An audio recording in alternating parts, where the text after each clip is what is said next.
रहे news 9 India और मैं हूं आपके साथ छवि।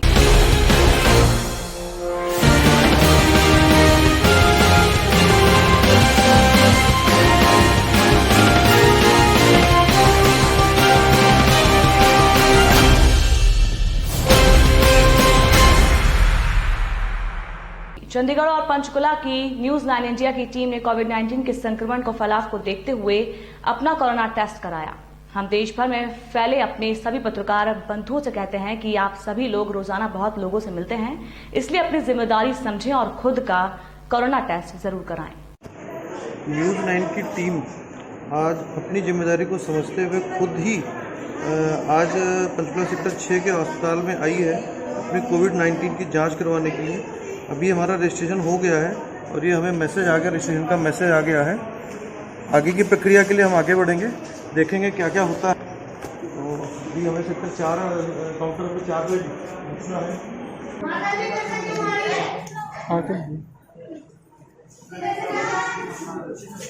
ये फॉर्म सब आ गए हैं काउंटर नंबर 4 पे, जिसकी प्रक्रिया शुरू हुई है। और जो यहाँ पे लैब जो सैंपल लेने वाले लोग हैं वो अपना काम शुरू कर रहे हैं। सैंपल लिए जाएंगे अब लोगों के।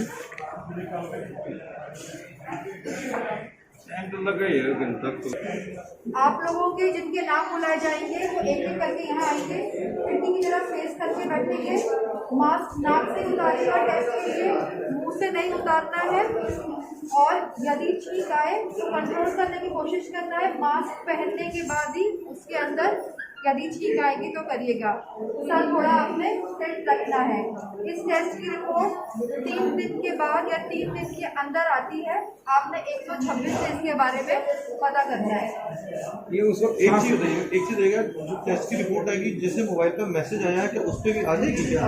टेस्ट की रिपोर्ट आपको 126 से मिलेगी। अपने आप ही जाके लेनी पड़ेगी? हाँ जी।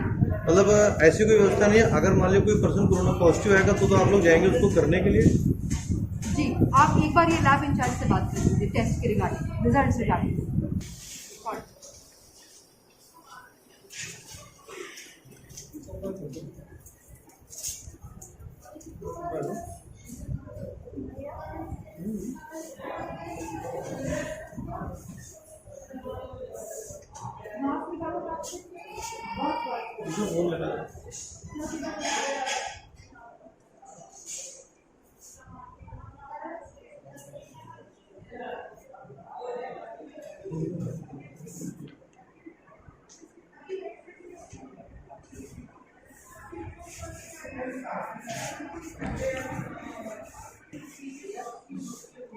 आपका कार्ड दिया ना?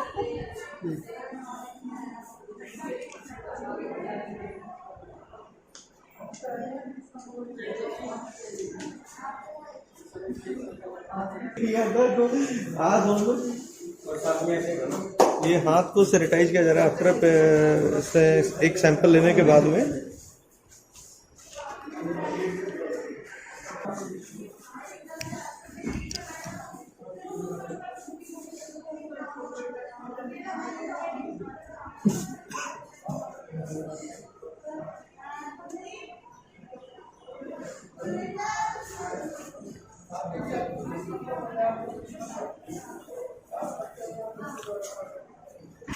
ये हाथों को सैनिटाइजेशन की प्रक्रिया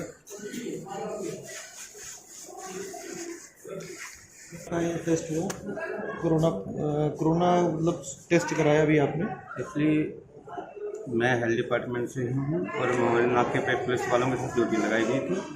और जो अभी सेक्टर 5 थाने की जो कुक है जो पॉजिटिव आई है, तो वहाँ पे जो एक पुलिस कांस्टेबल रहती थी वो मेरे साथ ड्यूटी पे थी, तो इसलिए नॉर्मली अटैचमेंट में मैं भी आया हूँ। तो मैंने डिपार्टमेंट से बात की कि मेरा भी कोरोना टेस्ट करवाया जाए, तो वे ताकि औरों को बचाया जा सके। मंदसौर जिले के श्यामगढ़ सामुदायिक स्वास्थ्य केंद्र की महिला चिकित्सक डॉक्टर शोभा मौर्य की लापरवाही के कारण नवजात बच्चे और मां की मौत हो गई। ये गंभीर आरोप महिला के परिजन और ग्रामवासियों ने श्यामगढ़ चिकित्सालय पहुंचकर लाश को अस्पताल में रखकर medical officer doctor Rakesh Patidar और डॉक्टर मनीष दानगढ़ को महिला चिकित्सक के खिलाफ आवेदन सौंपकर कार्रवाई की मांग की। वाकया इस प्रकार है कि खजूरी पंथ निवासी महिला विमलापति हेमराज 9 मई 2020 को डिलीवरी के लिए शामगढ़ चिकित्सालय उसको लाया गया था। 24 घंटे तक महिला को अस्पताल में रखकर इलाज नहीं करना और परिजनों के बार बार आग्रह करने पर भी उसे जिला चिकित्सालय रेफर नहीं किया गया। अंत में नवजात बच्चे की मौत हो गई और बच्चे की मां को मंदसौर रेफर किया गया, जहां रास्ते में ही मां की मौत हो गई, जिस पर ग्रामीण जनों और उसके परिजनों ने आज शामगढ़ शासकीय अस्पताल पहुंचकर डॉक्टर शोभा मौर्य के खिलाफ कार्रवाई की मांग की गई। जनप्रतिनिधियों और अधिकारियों द्वारा कार्रवाई के आश्वासन के बाद लाश उठाकर परिजन घर गए। यहाँ ये उल्लेखनीय है कि इसके पूर्व भी महिला चिकित्सक की लापरवाही के खिलाफ कई मामले सामने आ चुके हैं। कल दिनांक को जो मातृ मृत्यु हुई है महिला, उसके संबंध में महिला विमला प्रजापति, उसके संबंध में आज दिनेश प्रजापति द्वारा एक ज्ञापन दिया गया है कार्रवाई हेतु, और इस ज्ञापन को मेरे द्वारा अच्छे से पढ़ा गया है और मैं इसमें तत्काल से उच्च स्तरीय कार्रवाई करने के लिए अभी से प्रयासरत हो जाऊँगा और अभी मैं इसका इन्वेस्टिगेशन करा के और अभी रिपोर्ट जिला अस्पताल में भेज दूँगा। विगत में भी इस प्रकार का मामला सामने आया था जिसमें महिला की मौत हो चुकी थी, एक दिन का बच्चा आज भी हमारे द्वारा CMHO और उससे भी आगे संभाग स्तर तक पहुंचा दी गई है, उसकी रिपोर्ट भी हमारे द्वारा पहुंचा दी। पहले जो घटना घटी थी ये भी एक संडे को लेकर घटी थी। संडे था उस दिन और परिजन बुलाने गए थे, मैम नहीं पहुंचे थे। और दूसरी जो घटना घटी ये भी संडे को लेकर ही घटी है। हाँ, ये रविवार के दिन घटना घटी है। अब इसमें वार का तो कुछ नहीं है, लेकिन मैडम के द्वारा सुबह राउंड तो लिया गया था। नहीं, पिछले संडे में भी मैम नहीं आए थे देखने के लिए, इस संडे में भी स्थिति वही बनी है। और इस घटना में तो काफ़ी अंतर है, लेकिन इस घटना का भी अपना एक उचित कारण परिजनों द्वारा दिया गया है, जिस पर कार्रवाई के लिए उच्च कार्यालय को लिखा है। मेडिकल स्टाफ में नर्सों की भी बहुत लापरवाही बताई जा रही है। पिछले मामले में काफ़ी लापरवाही सामने आई थी। नर्सों आपके द्वारा मामले में भी मेरे द्वारा नर्सों के और जो भी डॉक्टर वगैरह उनके सबके लिए लिखित में दिया गया है यहाँ से हॉस्पिटल से, लेकिन कार्रवाई करना तो उच्च अधिकारियों के हाथ में है। मेरे द्वारा जांच करके यहाँ से पूरी जांच हो जाएगी थी। जिले से टीम आई थी पिछले प्रकरण में। अब इस प्रकरण में भी हम यहाँ से टीम बना दी हमने और अभी घंटे भर में जांच करके पूरी रिपोर्ट पहुँचाएंगे। ठीक। दिनांक 9 तारीख से मेरी सिस्टर को शाम को 6 बजे यहाँ पे शासकीय अस्पताल शामगढ़ में लेके आए थे। उसके बाद रात भर मेरी सिस्टर परेशान होती रही और नर्सों और मैडम के द्वारा ये आश्वासन दिया गया कि हो जाएगा बच्चा। सुबह भी रात से सुबह हो गई, लेकिन वही स्थिति बनी रही। सुबह पापा मम्मी इनसे चर्चा करके गए कि नहीं हो रहा, आपसे नहीं संभल रहा हो तो मेरे ये छोरी को यहाँ से रेफर कर दो। लेकिन इन्होंने हर बार हमें आश्वासन दिया कि 1 घंटे में हो जाएगा, आधे घंटे में हो जाएगा, 2 घंटे में हो जाएगा। इस तरह से आश्वासन देके हमें पूरा दिन यहाँ का रोका रखा और हमारे द्वारा मैडम को बार बार बुलाने जाने पर हमारे साथ अभद्रता व्यवहार किया गया। हमें इस तरह से ललकारा गया जैसे कि हम इनके खरीदे हुए या हमने उनको खरीद लिया। इस तरह से मतलब सरकारी मुलाजिम में उनका कर्तव्य होता है कि कोई पेशेंट है तो उसको चाहे किसी भी स्थिति हो उसको आके देखना चाहिए। उनके द्वारा ये कहना बनता है कि मेरा घर परिवार नहीं है, मेरे बाल बच्चों को नहीं देखूं, मैं बार बार तुम्हारे पेशेंट को आके देखती रहूंगी क्या? और मुझे बार बार आग्रह करने पे भी उन्होंने रेफर नहीं बना के दिया और अंततः मेरी सिस्टर की डिलीवरी 6:30 बजे हुई, जो कि बच्चा हुआ, लड़का मृत पैदा हुआ। और उसके बाद मेरी जो सिस्टर है उसकी भी हालत गंभीर होते हुए देख यहाँ से इन्होंने अपना पल्ला झाड़ते हुए उसका रेफर बना दिया और मंदसौर के रास्ते में जाते जाते वो एक्सपायर हो चुकी। आप क्या चाहते हैं? मैं शासन से निवेदन करता हूँ कि इस तरह के जो हत्या का जो तरीका है इसको बंद करें, ना उचित कार्रवाई करें और इस मैडम को या तो इसका लाइसेंस और सब चीजें रद्द कर दे। ये डॉक्टरी के लायक नहीं है, क्योंकि इसके मामले में शामगढ़ जिले में जब से आई है जाने कितने केस हो चुके हैं, लेकिन शासन प्रशासन हमेशा लिखित कार्रवाई ले लेता है और उस पर कोई कार्रवाई नहीं करता है। क्या अगर इस पे उचित कार्रवाई नहीं हुई तो हमारा फिर आगे जो हम समाज वाले हैं ये जो हमारे सहायक रहेंगे हम फिर उस जब शुरुआत में महिला आई थी तो ऐसे कोई कॉम्प्लिकेशन नहीं था कि हम उसको शुरुआत में रेफर करें। बच्चे की मृत्यु का कारण मैं बता रही हूँ कि जब बच्चा मैंने खुद ने डिलीवरी करवाई, क्योंकि डिलीवरी के समय सिस्टर ने मुझे बुला लिया था, तो बच्चे के गले में 3 राउंड अराउंड नेक थे जो अम्बिलिकल कॉर्ड थी। उसकी वजह से बच्चे को सांस लेने में दिक्कत हुई और बच्चे ने मेकोनियम जो लेट्रिन वाला गंदा पानी पी लिया था, उसमें काफ़ी मेहनत करी पर बच्चे को नहीं बचा पाए। ठीक है। उसके बाद महिला बिल्कुल स्टेबल थी, ना कोई ज़्यादा ब्लीडिंग हुई, ना कुछ ज़्यादा ऐसे कोई प्रॉब्लम हुई। कई बार महिलाओं को डिलीवरी के 1 घंटे या 24 घंटे में कुछ पल्मोनरी एम्बोलिज्म हो जाता है, जिसके महिला से अचानक से उसका बीपी डाउन हो जाता है। तो वही कंडीशन यहाँ हुई कि आधे घंटे बाद महिला को अचानक से बीपी कम हुआ, सांस लेने में तकलीफ हुई, जिसकी वजह से मैंने और राकेश पाटीदार सर ने हमें उसको ऑक्सीजन और बाकी आईवी फ्लूइड या जो प्राइमरी मैनेजमेंट करके 108 से जिला अस्पताल रेफर कर दिया था। जिला अस्पताल तक भी हमारी बात होती गई, महिला स्टेबल थी, वाइटल्स थोड़े डाउन हमेशा जाते रहे, लेकिन वहाँ पे जाके उसकी परिवारजनों का निरंतर आरोप है कि आपको वहाँ पर बुलाने गए थे घर पर। उनका कहना है कि मैडम को हमने 3-3 4-4 बार बुलाया, मैडम नहीं आई। मैंने महिला को 4 बार आके देखा है। वो जितनी बार भी बुलाने गए, मतलब ऐसे पेशेंट को लेबर पेन आ रहे थे, बार बार बुला रहे थे, लेकिन लेबर पेन आना संभव है कि वो तो होगा तभी डिलीवरी होती है, इसलिए परिजन बार बार घबरा के आ रहे थे। तो मैंने बराबर जब भी वो आए तब आके देखा है, उसमें मेरे नोट से डले। मैंने महिला को 4 बार देखा है। 24 अनुमान किया कि जो महिला अभी निधन हुआ था उसका निधन भी रविवार के दिन ही हुआ था, और इनका निधन भी रविवार के दिन ही हुआ। रेखा है भाई जो 4 जनवरी का मामला है, जिसमें 2 महीने पहले उसमें भी आपके ऊपर आरोप लगे थे। माता की है, गुराड़िया माता। ये ऐसी कॉम्प्लिकेशन हो जाते हैं डिलीवरी के बाद। डिलीवरी में कोई भी कॉम्प्लिकेशन होना स्वाभाविक है, और ऐसा होता है, कई बार होता है, कोई नई बात नहीं है। हमेशा जिला अस्पताल में भी होता है, कहीं भी होता है। हम प्राइमरी मैनेजमेंट ही कर सकते हैं, ब्लड ट्रांसफ्यूजन, ये कुछ चीजें जो हम यहाँ नहीं कर सकते, इसलिए जिला अस्पताल हमें रेफर करना पड़ता है। परिवार एक 80 किलोमीटर जिला अस्पताल है, अगर महिला की मृत्यु हो जाती है तो हम जितना कर सकते हैं उतना ही कर पाते हैं यहाँ पे। नहीं, पर मैं भी देखा जा रहा है कि अपने जब भी जो घटना घट रही है संडे को लेकर घट रही है, तो इसका कारण क्या है? परिजन कल भी यही बता रहे थे कि हम 5 बार बुलाने गए, मैम नहीं आए, आके फिर हमारे ऊपर बहुत ज्यादा रिकॉर्डिंग है कि पूरे 24 घंटे में परिजन बता रहे हैं। परिजन तो जब डिलीवरी हो जाएगी और कुछ ऐसा हो जाएगा तो कुछ ही बोलेंगे। बाकी मैं संडे अगर मेरे परिवार से तो मैं बुलवाऊंगी भी, लेकिन आप कैमरे में देख लीजिए कि मैं पूरे संडे अपने घर पे कितना रही हूँ और अस्पताल में कितना रही हूँ। परिजन चाहते थे कि उनका समय से वहाँ पर रेफर हो जाए, तो हम रेफर करने में। मंदसौर जिले के भानपुरा में एक 5 वर्षीय बालिका यशिका रुद्रवाल, जो कि यूकेजी क्लास में पढ़ती है। देश में कोरोना वायरस जैसी महामारी के कारण गरीब बेसहारा लोग, मजदूर वर्ग जो रोज कमाई करके अपना और अपने ऐसे लोगों की एक नन्ही सी बालिका ने चिंता करते हुए उसके गुल्लक में स्कूटी लाने के लिए कुछ रुपए इकट्ठे किए थे। उस बालिका ने अपना गुल्लक तोड़कर जो भी रुपए निकले, उन रुपयों से मजदूरों और बेसहारा गरीब ऐसे लोगों के लिए राशन खरीद कर उन लोगों को सामग्री बांटी, जिसमें 40 पैकेट राशन सामग्री के गरीबों को वितरित किए। राशन सामग्री में आटा, दाल, शक्कर, चाय पत्ती, नमक, साबुन आदि सामग्रियां गरीबों को बांटी गईं। मैं ना स्कूटी के लिए पैसे जमा कर रही थी, अचानक कोरोना बीमारी चली गई। हमने सोचा पैसों से लाके लोगों को राशन बांट दें। हमीरपुर में किसान की हत्या से सनसनी फैल गई। किसान की धारदार हथियार से काटकर हत्या कर दी गई। शव के पास से पुलिस ने कुल्हाड़ी बरामद की है। हमीरपुर के थाना कुरारा के मंगलपुर में हत्या हुई है। मौके पर आला अधिकारी मौजूद हैं। पुलिस और फॉरेंसिक और डॉग स्क्वाड की टीम द्वारा घटनास्थल पर जांच की जा रही है। पुलिस ने शव को कब्जे में लेकर पोस्टमार्टम के लिए भेज दिया। क्या है पूरा मामला? इसमें कुछ कहा नहीं जा सकता क्या घटना, इससे किसी भी व्यक्ति से दुश्मनी नहीं थी। क्या नाम था जिनका ये घटना हुई? क्या नाम था? सिपाही लाल नाम था। क्या करते थे? किसानी करता था, मेहनत और मजदूरी।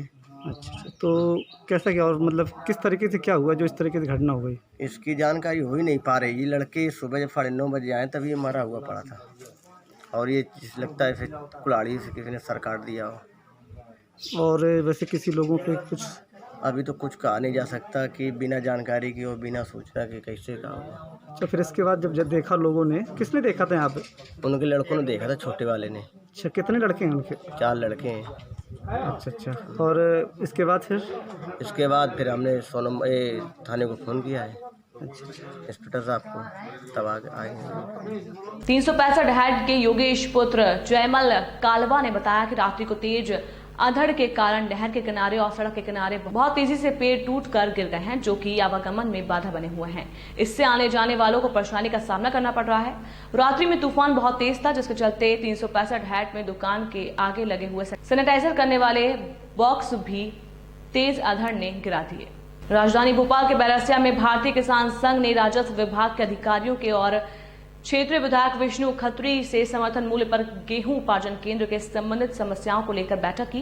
भारतीय किसान संघ ने किसानों को छाया की व्यवस्था की जाए, किसानों को पानी पीने की व्यवस्था की जाए, तुलाई एक ही दिन में होना चाहिए, कोऑपरेटिव बैंक में कैश काउंटर बढ़ाई जाए, कुछ किसान पंजीयन से वंचित रह गए हैं, उन्हें पंजीयन कराया जाए और सभी समस्याओं को लेकर भारतीय किसान संघ ने विधायक विष्णु खत्री को अवगत कराया। साथ ही विष्णु खत्री ने कहा कि सरकार किसानों के गेहूं खरीदी के लिए प्रतिबद्ध है और समर्थन मूल्य पर गेहूं उपार्जन केंद्र के समय सीमा बढ़ाने के लिए मैं भी मुख्यमंत्री शिवराज सिंह चौहान जी से भेंट कर समय सीमा बढ़ाने का प्रयास करूंगा।